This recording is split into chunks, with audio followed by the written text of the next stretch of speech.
Edward Nyarko. Fashion is about storytelling through clothing. The global fashion industry is projected to grow from $260 billion to about $344 billion by 2023.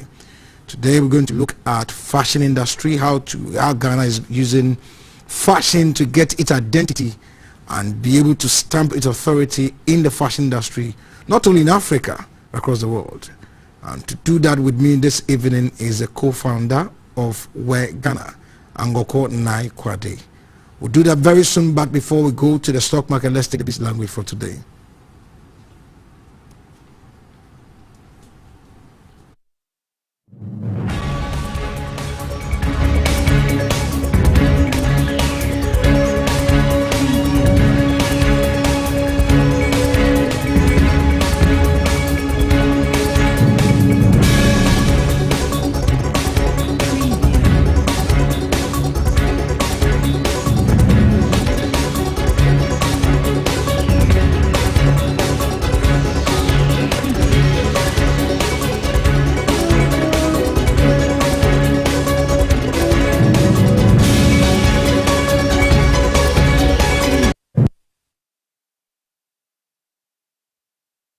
A dip there. Morris, let's go to the market. Was there any dip on the market today?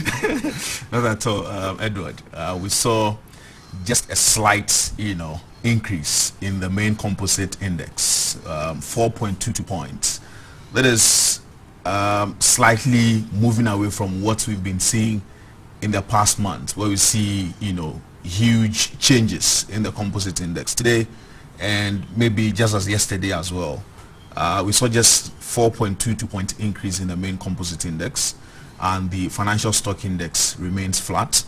Year-to-date change is at an impressive 47.87% for the main market, and the financial market is 15.28%. And so today on the Ghana Stock Exchange, Edward, it was some 673,043 shares. 170,422 shares that exchanged hands by the close of trading, valued at 673,043 50 pesos by the close of trading on the Ghana Stock Exchange. You see the market capitalization at 64.3 billion Ghana cedis, a slight increase from what we saw yesterday, 64.2 billion Ghana cedis. So let's look at the gainers for today. It was Fun Milk. Fun Milk gained some 38 pesos. As yesterday, it was doing 3 cedis 88 pesos, now doing 4 cedis 26 pesos. And we also saw today, interestingly, the new gold fund, which is an exchange tradable fund. It's a bouquet of equities, a collection of the stock, forex. We have commodities in there, and from a little that I know about exchange tradable funds, it is a very liquid fund that if you have your money there, it's very easy to sell your shares and get it quickly. So during the day, people sell, buy and sell, buy and sell, buy and sell. Very, very, very liquid. And so for the first time in a very long while, we see the new gold fund, which is an exchange tradable fund, making some gains. So it had 1 cedi 75 pesos by close of trading today.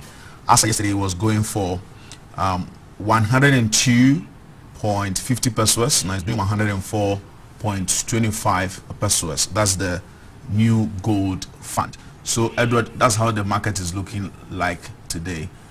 We also saw the likes of Farm Milk selling 153,200 shares by the close. They sold the most shares, and they brought the most value as well, 652.6 million Ghana cedis by close of trading. That's how the market is looking like today, Edward. Let me just say quickly that tomorrow, Samba Foods, which is on the GAX, the alternative market, will be making an appearance on the facts behind the figures of the Ghana Stock Exchange. That particular stock has been very dormant for some time now. We don't really hear much about it. So we're going to be hearing from the chief executive, Mrs. Osafuado, who leads the company that produces pepper sauce here in the country and exports some to the rest of the world. Thank you very much, Maurice, for your analysis from the Ghana Stock Exchange. For a short break. Remember, today is the day for SME Narrative. I'm going to look at where Ghana, what have they up their sleeves.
Hello, welcome to SME Narrative, and I have with me Angorkor Nai-Kwade. Nai, welcome. Thank you. Great to have you in the studio. Thank you. Fantastic. Now, where Ghana? I've heard others say Ghana where. Your company is Where Ghana. Why the name Where Ghana? Where Ghana, when we started, we named it from the phrase, please wear Ghana. Okay. Where things made from Ghana. Basically, simple and short. The most effective way to communicate is to keep it simple and concise. Right, so we felt like Where Ghana. Fantastic. Now, what were you doing before you decided to go full blast into fashion? Okay, so when I finished school, when I finished tech, Kwame Nkrumah University of Science and Technology, I did my national service with the telcos, and I stayed on there for about 2 more years. So I was working as a customer service person in the telecommunication industry for approximately 3 years. And then I left and went to fashion school for 1 year, crash course, because everyone knows that if you're doing fashion, it's more than 1 year. Full-blown fashion is more than 3 years. So this was a crash course fashion. I went to train in the fashion. So what course did you do at uni before you switched to fashion? I did publishing studies in tech. So that's also in the creative space. Wow. Now, you are known for Gigi. What is Gigi? Gigi it's part of your collection too. Yes. Okay. So Gigi is our first retail line. When we started, we're doing made-to-measure clothing. Made-to-measure means that we'll take your clothes, we'll take your measurements, we'll make it for you. And when we started, we're talking about how we will not make the same style for different people. Oh, right. Individual has to get his own. Exactly. Wow. It wasn't a realistic thing because, as you can imagine, it's expensive to do, right? And so we did that for a while, and we decided to go into retail, ready to wear. And Gigi was birthed, and Gigi is the first retail collection. Wow. Now, what prompted you to go full blast? And talking about Gigi. I mean, the name sounds very, attractive, right? And it pulls you to just get closer to it, right? What is the rationale behind that? Behind the name? Yeah. Okay. Now here you have a Gigi Day. Okay, well, Gigi Day. Well, Gigi Day is a big deal. Anyone who doesn't know what Gigi Day, what do you know? Anyway, so Gigi is the name of the collection, like I said. It's a collection which has about 7 variations under there. And the name Gigi, how it came up. So when we started, around the time that we're looking to move from ready to wear into, made to measure into ready to wear, we're thinking what design should we start with? And there's this gentleman who happens to be part of our team now. He's in charge of our marketing. And he looks at the design and he says this design is going to be the retail product you're looking for. And so he said, make 10 of these for me. We made 10 pieces, different colors, and gave it to him. The first day he brought about 10 orders. Is that him or that's not him? No, that's not. That's one of our. That's marketing. Okay. A photo sheet. Okay. And so the first day he bought 10 orders. The next day he bought another set of 10. We're like, yeah, he's right. Wow. Okay. We decided to name the collection after him. He's called Gigi by his nieces who couldn't pronounce Gideon. So they said Gigi, and we decided to name it after him. We have World Gigi Day. We have World Gigi Day. Wow. You've been talking about we. Who is the other partner, your partner? Okay, so it's a team. We're Ghana is a team. Our employees, everyone makes the We're Ghana team. However, the We're Ghana was founded by two ladies, myself and my business partner, Edward Nyarko. Edward Nyarko is also co-founder and CEO. I'm creative director and co-founder. So how did you come together? Because there's that notion out there that Ghanaians don't want to join hands to do business. But I see you up and coming ones making sure that, look, you defy these kind of myth there and push forward. Well, I can't speak to why people weren't considering partnering, because there's so many benefits from partnering. For one thing, you can't be an expert in every field. So the main reason you would want to consider partnering is that whatever strength you're bringing, you are bringing a strength, and you might have a weakness which someone else is bringing a strength to manage, to somehow bridge the gap. So when you partner, you enjoy both. Secondly, in my experience, for me personally, I feel like it's important to partner so that when you start on the entrepreneurial journey, it's hard, so that you don't absorb the shocks alone. You have somebody who is absorbing the shocks with you. Like it makes it more bearable. Wow. For me, I realize that's one of the things that did you know each other before you joined hands to go full blast? Yes, Rabna was my roommate in tech. Oh wow, that's fantastic. So, exactly, we're just roommates. Then we became really good friends, and then we became even better friends. And then around the time you were into telco, what was she into? Okay, when I was around that time, so when we were in tech, we met, we were roommates. She did agric science in tech, and I did publishing. We were friends. Then we finished school. She went to the bank. Oh wow. And she was working in the bank, and I went to the telcos. We're still very, very good friends. And so around the time that I decided to quit my job as a telco personnel, she also was around that time playing with fashion. So I went to fashion school. She was doing like a side gig with clothes and making orders for people. And then towards the end, around that same time, we were both available to sort of start this. And we came together and started We're Ghana. Wow. And your first time, how was that, the beginning like? How difficult was it? When we started? Yeah. Do you know what's interesting? It wasn't difficult. We were naive. So all of it was experimental, it was exciting, and we believed we could handle everything. We were filled with passion, naivety, and belief that we could handle whatever. I remember when she asked me to be her business partner, she was like, okay, I think you are really good at what you do. You finished fashion school. I've seen what you do. You are really good at it. I was thinking, I don't know how it would turn out to be in business with my friend. I'm a little nervous. I was like, don't worry about it. Myself, I don't know anything about business. We'll learn together. Wow. We will learn together. Whatever it takes to make this business thrive, we will learn together. I was thinking, yes, of course, we will learn together. I believe you had gathered so much money from the telco, and she's the banking, and then not at all. We didn't have money. You didn't have money? We didn't have money. We had very little assets between ourselves. She had one sewing machine that was a gift from a friend, and I had my parents' garage. So we moved into my parents' house, and then we used my parents' garage as a production unit. So we had the place to start, and then we had the machine. We hired one tailor. And it was just one single needle lock stitch machine. Wow. So when you sew, you have to neaten and everything. We'll take it out to neaten and bring it back, and we're fulfilling orders. And that's better than what she was doing in the past, which was that she would take the order, she would sketch and then take it to a tailor outside, and they would disappoint her. The quality was low. It was hard to manage. So getting one tailor in-house and managing was way better. Wow. But as you can imagine, we didn't have all the machines and everything set up. We needed to set it up. So how we funded was, first we had those few assets, which is my parents' garage, and then her sewing machine and ourselves, and then we took a loan at some point. How much was that? Some amount of money. We took us like 3 years to pay it off. We were broke. No, how much was it? No, it was pretty. Let's just leave it. So we took a loan, and then I should mention this. There was a time somewhere in I believe the second year. So what year was that when you started? 2013. 2013. 2013. Wow. We started in 2013.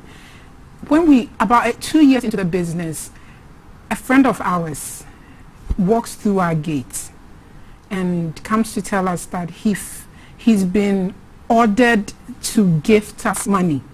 Wow. Exactly. Ordered by who? Gifts. So it's like a divine direction. Hey, that's great. I get chills. I'm tearing up right now. And he's like, okay, don't mention money. Don't ever tell. So it's a benefactor. He tells us, I was told to give you this money so that you can use it to build the business. And it helped us to buy 3 more machines and then mannequins. That's fantastic. And we needed the mannequins because we had to advertise our clothes. So you make the clothes, you put it on the mannequin, you put it on social media, and then you sell. Yes, and it pushed us to the next you are level. so powerful, you have so much following on social media. Right. Why did you decide to just make use of social media? Well, how did we start social media? We built a community. There was a social group that my business partner belonged to, a close-knit social media group. And around the time that we decided to do this full-time, as you can imagine, that's her family. She puts it on there and says, okay, I'm going to do this, I'm launching on this. And she got huge support from that society, and it grew from there. So we built a community around the brand, and that's what's been propelling us. Wow. For instance, yesterday, social media, we had a challenge. Facebook, WhatsApp. Right. Were you affected in a way? Luckily, it came towards the end. It came it was in the evening, thereabout. It wasn't during the day. Yes, it did. There was some downtime, and today we've tried to do the damage control. Yes, it would. Those things affect businesses, but you find a way to balance it out, to reach out to customers and say, okay, this was what was happening. And to a large extent, most people are understanding. The telcos were sending messages to say, okay, WhatsApp is down, and so on and so forth. So that to a large extent helped, because people knew it wasn't our fault. They couldn't reach us, not because it was our fault, but it was a bigger issue. So we sailed through. Wow. Okay. But talk about World Gigi Day. Right. Why didn't you limit yourself to Ghana, but you look at the world? Aren't you afraid of first collection? That's one thing you should know about us. We are audacious. We are unafraid. So our team, what sets us apart? One of the way we choose to brand and market is very different from what most fashion houses would do. What you would expect a fashion house would do is not what we would be doing. For example, a fashion house would do like a fashion show and everything, and that's good. Every once in a while we do those. But we are not looking around at that. We would do, for example, events and say, okay, we are going to call Wache sellers and take them to church and do Wache and Praise. So 2 years ago, Wache and Praise. So 2 years ago, we did an event called Wache and Praise, and we organized Wache sellers. Wow. Took them to, because Ghana, one of the things we love is our food, and one of the foods we love is Wache. Okay. So we've organized Wache sellers, took them to church, and organized the church. So it was like a partnership. And while we were praising, another thing that Ghanaians love, praise and worship, dancing and chilling. Wow. While we were praising, we're eating Wache. It was amazing. And those are the types of activities how you market we do. your products. Exactly. Wow. So anyone who knows us knows to expect the unexpected. Oh. Right. That's one of the ways we've set ourselves apart. Now, I look at your collection, the gig in particular, and when I saw it, maybe this is just normal way of buy some dress and then you add African print to it. But I realize that it's unique. Extremely. So it is. It's very unique. So for how many collections do you have? So far we have 2 collections, and 2 styles. So we have the Manya style, that's a pants, it's just 1 style. And then we have the Dita collection. As a pants, in Ghana you say pants, you know? Exactly. That's trousers. Trousers for women. And we have the Vim pants, usually goes with the Gigi. And then we have the Gigi collection that has about 5, 7 So that's the trousers you're talking about? This is Dita. Dita. This is Dita. This is one of the variations under the Dita collection. And so the Dita collection has 5 variations under there. The Gigi has about 7 under there. And then there's a Manye, and then there's a Vim pants. How old is your company? 7 years. We're turning 8 years next month. Oh, next month? Next month. Wonderful. So what is up your sleeves? Big things, huge. There's something that's coming up. Oh, this is going to be full time. I would love to be fufu and praise. I would love to be there because I'll pitch the idea to our marketing team. Wow. Bringing fufu, it will be very exciting. Now let's look at African Continental Free Trade Area. Right. Do you have any relationship with GEPA? Right. And how are you planning to take advantage of this huge market there? So we've gone on a couple of fairs that GEPA has organized. We're registered on GEPA. And the good thing, what GEPA does for us is that they open, through their fairs, we get access to other markets in Africa, outside of Africa, we're talking Europe and so on. So just the association, the fairs that it opens doors. The way I see it is, GEPA will open the door for you, and then you get to step into it, and you do with it as what you can do. Right? My colleague was telling me that your colleague, your friend, your partner in Egypt was everybody. They were all around here. Yeah, she's dynamic. Wow, she's impressive. So during the COVID period, were you still doing what you were saying doing, or you were just focused on social media? Before 2020 we had huge plans. We planned to go outside of Ghana and establish in other countries and everything was going really smoothly, and then all of a sudden COVID hit us. We had to let our tailors go home. How many were they? Our tailors were 7 then. Okay. And as like every other business, things slowed down. But what we did was we balanced things out by making face masks. And so our tailors were making face masks remotely. It was challenging because it was hard to manage, but we found a way, right? So we're making face masks so that we could pay our tailors instead, so that they didn't just stay at home and not make any income. The situation was quite dire because we didn't know how long it was going to go for and so on. So COVID hit us, it hit our revenues, it hit everyone. Luckily, we are not one of the companies that didn't make it. We made it somehow through all the hard times of COVID. So which African countries have you established your presence, and even beyond Africa? Well, currently we are working to establish a presence in other countries. What we have going on is that we have customers who buy and send outside. So which countries are they? So we have South Africa. There's a stockist in Nigeria. There's a stockist in Zambia and Nai-Kwade. So South Africa, Nigeria, Zambia, and then yes, those places. You've not gone to US yet? We have customers who buy from there. So the world is now like the global village. You just order. We've signed on to what's it called? DHL. Okay. So DHL does our shipments. All right. You order, we ship. We ship. You order from our website, social media, and then we'll ship for you. So is it only Ghanaians outside who are patronizing your product, or we have people from different... Everywhere. So feel free to go on our social media platforms. You'll see people of different color, of different races, ordering from us. We have customers all across, because our clothes have global appeal, right? It's relatable to a lot of people. The fashion industry in Ghana, to me, was like a bit choked. Right. But you seem to have been able to push your way through. Yes. What is the secret or the strategy? Well, I will not tell you all of the secret, because that would be our trade secret. But like I said earlier, the type of marketing that we do is different. Our designs are different. Definitely.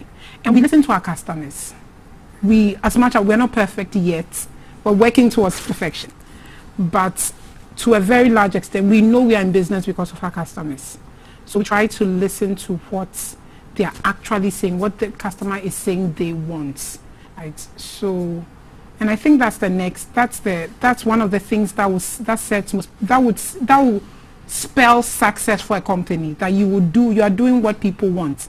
When people speak, you listen, and then you fulfill. Finally, yes, a sentence, maybe a second. In the next 5 years, where do you want to see Ghana? We will be established in all the major markets in Africa and beyond.